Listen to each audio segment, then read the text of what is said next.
Jeg er Troels Thyren, og jeg er gammel udøver af den svenske gymnastik. Det var en stor del af min ungdom. Og den svenske gymnastik den blev sådan opfundet her i de her 1884 af en Per Henrik Ling, og det blev også kaldt Ling-gymnastik grundet hans efternavn. Det er en stillingsgymnastik, hvor man laver forskellige vrideøvelser og ting i den dur på kommando. Og den var sådan, det er sådan lidt blevet diskuteret om, hvorvidt at den svenske gymnastik, som vi har haft herhjemme, har været ægte svensk, eller om den ligesom har haft nogle dele af noget andet gymnastikting fra Danmark også. Og den svenske gymnastik, den blev så meget hurtigt populær, sådan, i hvert fald i højskolebevægelsen, og den vandt også en masse indpas i mange af DDS foreninger over landet over. Position.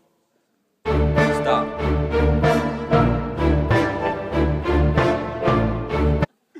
Hej. Hvem er du? Jeg er Troels Thyren, professor i bevægelse og idræt.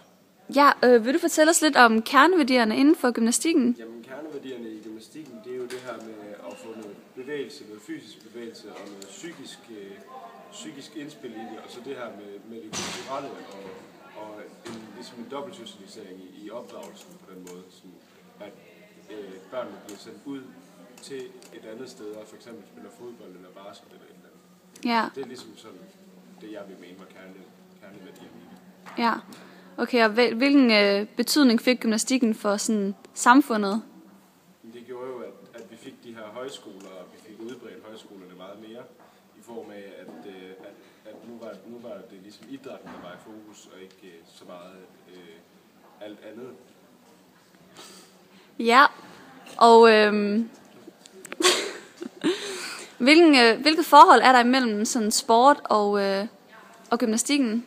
Jamen altså, gymnastikken har jo ligesom sporten som flere forskellige grene. For eksempel så inden for gymnastik bare, der har vi jo aerobic og bevægelsesgymnastik og rytmisk gymnastik og redskabsgymnastik.